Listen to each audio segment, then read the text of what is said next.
ஒரு பூங்கா ஓரத்துல ஏழ்மையோட வாழுற ஒரு பூங்கா காவலர் தன் சின்ன சாப்பாட்ட அமைதியா உட்கார்ந்து சாப்பிட்டு கொண்டிருந்தான். அப்போ அங்கே வந்த 2 பணக்கார இளம் பெண்கள் அவனை பார்த்து கிண்டல் பண்ணி சிரிச்சாங்க.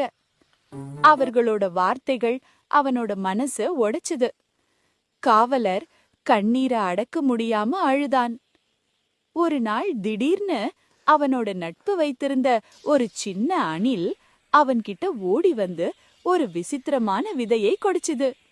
அத அவன் மண்ணுல நட்டு வச்சான். அடுத்த நாள் காலை அங்கே ஒரு மந்திரச் செடி முளைத்திருந்தது. நாட்கள் போக போக அந்த செடியில நூற்றுக்கணக்கான சாக்லேட் பாக்கெட்டுகள் காய்ச்சா மாதிரி தொங்க ஆரம்பிச்சுது.